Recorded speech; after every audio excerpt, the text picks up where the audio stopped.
It is time for the David Forst Show, which you can hear here on A's Cast and A's Cast Live. How are you? It's been a while. It has. I got my afternoon caffeine. I'm a little. Are you ready to rock? I'm a little worn out, so I need a pick me up. You got that little punch, and it gets you going through the night? It does. The manager ran me ragged on the pickleball court early this morning, so I need a little pick me up right now.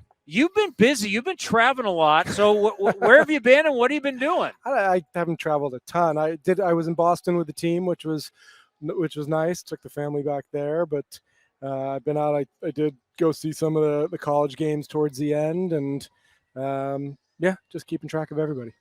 So is it weird that like years ago it's the June amateur draft and now it's like end of July, you let the College World Series play out when before, even going back to the very first ever pick, Rick Monday by the Kansas City Athletics was picked during A-State playing at the College World Series. Is that weird for you? Have you guys adjusted? It's hard to get used to. No, I mean, I don't think it's going to change. So we do need to get used to it. The July timing now, I know, the people at Major League Baseball like to line it up with the All-Star game and market it and make a big deal. And it was great last year. They filled a theater. It was really nice.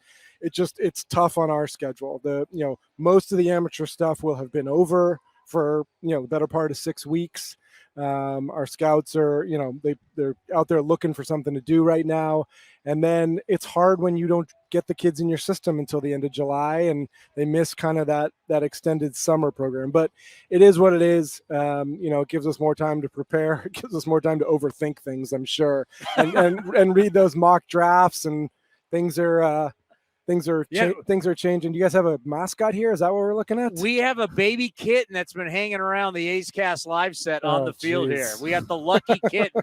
I hope it's got runs in it. So, but no, like we'll read those mock drafts. Eric and I will text 10 times a day about different players and, overthink every decision. But at some point we'll finally get to July, 17th, and we'll get to make some picks. When you started hearing about players not participating in games, whether it be at the high school level, I'm sure at the college level it's coming. We saw that in football, right? We started seeing guys backing out of bowl games. You're like, you did all of this to play in this bowl game, and now you're not going to play.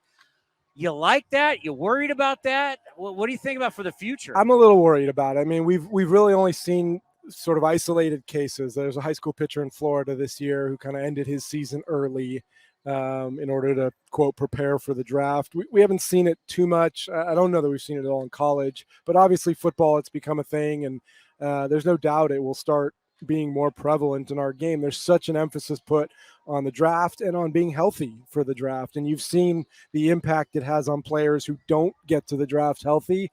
It's only natural that guys and their representatives, their agents, are going to start, kind of making concessions to make sure that happens. I've known you for a long time, and the one thing that I do know is you hate losing. You absolutely hate it. And the one thing and I talked about this either last night or the night before on the A's Clubhouse show, is that it's just not in your DNA, and you don't like this, we got a ton of time. You never feel like that. So just tell the fans how you're not enjoying how this season goes. No, I said I did. I talked to Matt Kawahara from the Chronicle last week when I was in Boston, and I think the quote was, it's frustrating to watch this. And that I'm not sure that totally sums it up. It just, I empathize with the fans who also want to see a winner out there. And look, everybody is working their butts off. That is the one thing I'm confident of, whether it's Mark and his staff, whether it's the 26 guys who are here at any given time.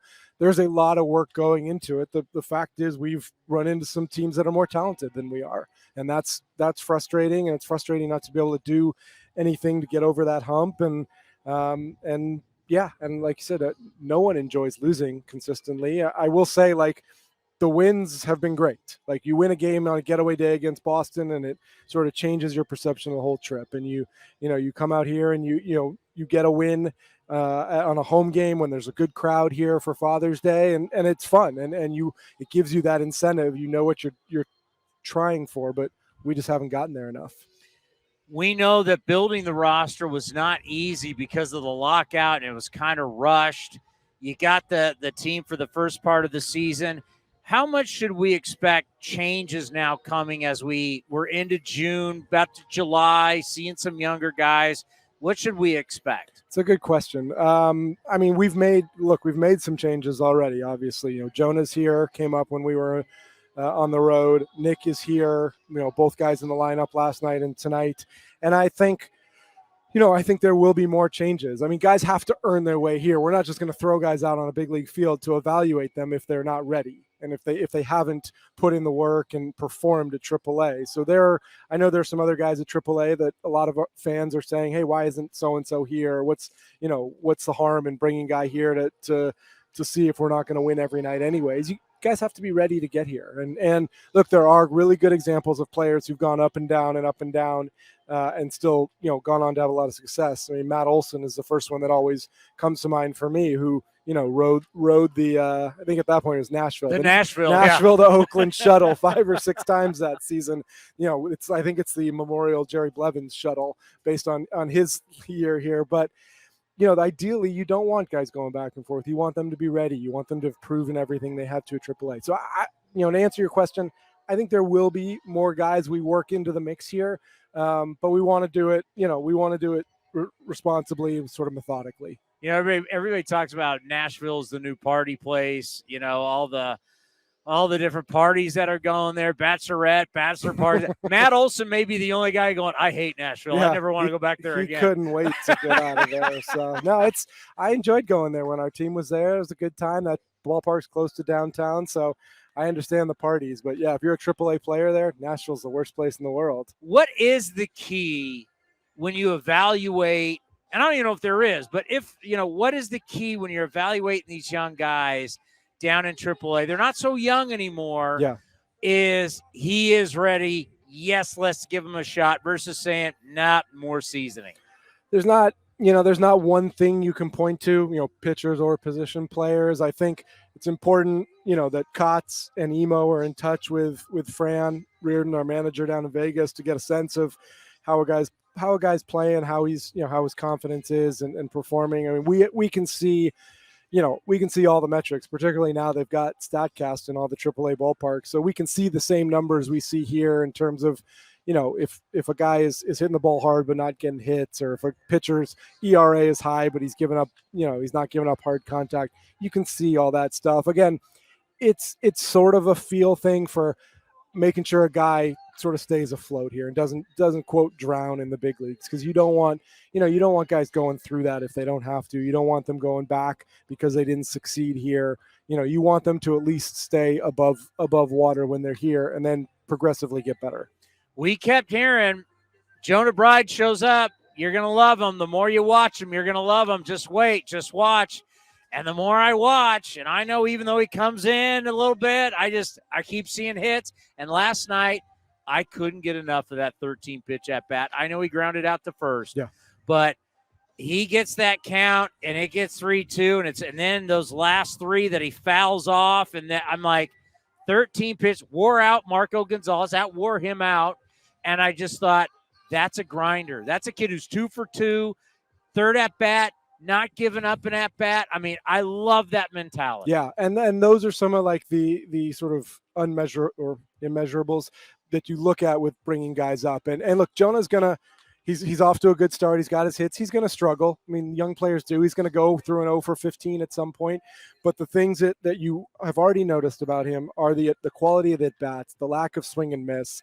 He went into Fenway Park. He wasn't scared at all. Whatever it was, this third or fourth inning out there, he took 105 off the chest. Broke the chain. At third, did it? Yeah, I didn't hear chain, that. Yeah. But those are the things, and Kotz mentioned it to me immediately. He said, hey, any guy who comes in here, takes those at-bats, takes that ball off the chest, like, I want to put him back in the lineup. I want that guy to succeed and to keep going out there and grinding, like you said. And you see things like the 13 pitch at bat. You see him getting his hits and busting his butt and working hard in early work. So these are some of the things that you look at aside from just the fact, that he's hitting, 360 whatever in AAA to make the decision to bring him here. So Mark Kotze is so competitive. I told you, he ran me off the court this morning. I had no chance. Straight sets in pickleball. So when you're going through a tough time, how much do you have to kind of talk? I don't want to say talk them off the ledge, but I mean, because you've been doing this for so long. This is his first year. He's grinding to win every game like he should. That's his job. But like, how much do you have to kind of help him out? We spend a lot of time talking, nights after games, mornings after games. We do talk a lot and try and, focus on the positives, on the progress, on what was good, what we can take into the next day. You don't want to focus just on the loss every time it happens, because it's not productive. As we get the tractors rolling by here, it's not productive just to think about the loss and what went wrong and what we could have done differently, because it's going to happen. Like, we know that even in the best of seasons, you're going to lose 60 times, and you don't want to harp on it. You don't, as a manager, you don't want to sit there and second guess yourself and rethink. So we've talked a lot and trying to focus on, again, what positives can we take away? What can we learn? What can you impart to the players that they did well, that's going to help us win the next night? So we do have a lot of conversations. How'd you feel about going back to 13 pitchers? We were there when we got to Atlanta. Like, when we brought up Davidson, we got there. It's fine. It's just sort of the reality. We've managed it with 8 pitchers in the bullpen for however many years now. I think 9 was a little bit of a luxury, but we'll be fine. Emo and Kotz have done a really good job with the pen this year. Is it just weird how some people just freak out over they just have a hard time getting their arms around things? It's just a mindset. Like, we talk a lot here about things you can and cannot control. Like, hey, if that's the rule, let's figure it out. Let's not worry about whether it's a good rule or not a good rule. And what do you think we should do long-term about position players pitching? Because now it's getting to be a lot. It is. I've seen some of the chatter out there and worried about it. I don't know. I mean, look, we like to have the flexibility to do it in a blowout game because you're playing for the next day and don't want to use an arm. And there are position players who can do it and be somewhat respectable. But ultimately, there's a chance that it gets a little out of hand and you run into some ugly looking innings. So I don't know what the answer is, but I know we're doing our best to maintain our chance to win the next day by saving some bullpen arms. But my guess is at some point MLB steps in on that one too. You have your own Shohei Ohtani in Bethancourt, for God's sake. He's actually been one of the great stories. For sure. And I just started noticing the way he keeps his hands in, driving the ball to right center. Really saw it in Cleveland. Yeah. Ball going over the wall, ball off the wall. I mean, he can pull it, but just to watch him drive the ball the other way, just, what did you think when you got him, and what are you seeing with him now?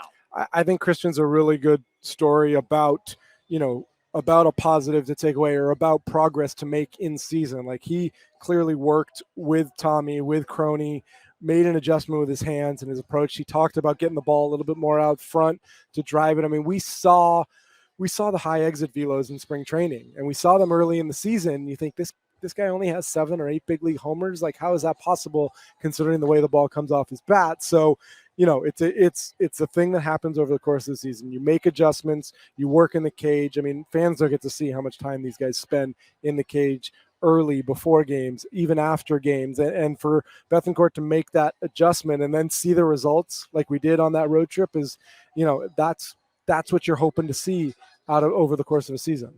And super athletic behind the dish.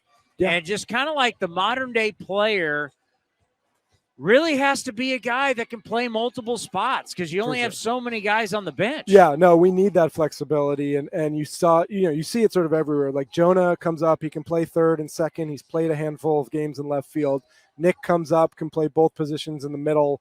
I mean, there are so few guys now who you just say, like, hey, here's your spot. You've got it. You're the everyday guy there.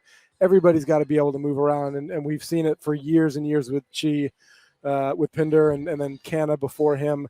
So it's for Bethancourt to be able to play first, to be sort of a third catcher on the roster. Between him and Vogt, they can both back up Murph. So it's really valuable to Kotz to have those guys. So we're about to get into July, which leads us to the trading deadline, which means you're always going to be players. Yep. This time you're going to be a player with people calling about maybe the guy going tonight in Blackburn. We got Frankie Montas. I know you can't talk about calls, but where are we on that cycles? Is it now starting to, are the conversations starting? Is the groundwork starting to be laid? Yeah, the conversations are starting. They have been for even a couple weeks now. And that's pretty typical. We started out talking about the timing of the draft. That has sort of disrupted the usual flow of the season, where July is all about the trade deadline. So because the draft is where it is, it interrupts that. You spend a week and a half just in that draft room focused. It makes it a little harder to have the trade conversations, but they're starting now. Everybody likes to say, hey, let's do something early. Let's make a trade early. We're not waiting for the deadline. But then nobody wants to give up something that they feel like they don't have to unless there's a deadline pressing them. So, we know how this game works, whether it's arbitration, the trade deadline, the CBA, like the deadline is ultimately what helps things get done. So I imagine there'll be a lot of talk for the next 5 weeks, and then there'll be a run up the last week to that deadline, which is a couple days late now. It's back into August now this year. So we'll have a couple extra days to play around. I always say on this show, I want to get a couple desperate GMs pitting you against each other, and guys that need players. I mean, you're a poker player. Right. It's deal making 101. You get two parties who, need to outbid each other, and that's how you create the best market. If you are a seller and that's what you're doing. You can't let Kotze whip you in pickleball. Come on. He's a Hall of Famer. He's a Fullerton Hall of Famer, a 17-year major leaguer. You're the greatness of Harvard, for God's sakes. You're supposed to be able to outsmart the kid from Fullerton. I'd beaten him a couple times leading up to today, but he stuck it to me pretty good. Body doesn't fire like it used to, huh? Really, not in this heat, man. No, I need cooler temperatures. Good to see you, and hopefully we'll talk to you before the draft. But we know how you guys get. When you guys get towards that draft, it's like wherever this room is, you guys lock yourselves into this dark room. And how many rounds is it this year? We're going 20. It's still 20. Yeah, 20 rounds. That's not changing either. I think we've got a 20-round draft from here to wherever. So we do 2 rounds in the comps the first night, then 3 through 10 on day 2, and 11 through 20 on day 3. What happened to 70, or just keep drafting until no one wants to draft anymore? We're going to have to find those guys somewhere else. Do you like that? Would you rather have 30, 40 rounds, or do you like 20? 40 seemed like a lot. 20 seems like maybe not quite enough, so somewhere in between. But again, we don't control that, so we'll work with what we've got. Great stuff as always. All right, thanks, guys. The David Forst Show right here on A's Cast Live.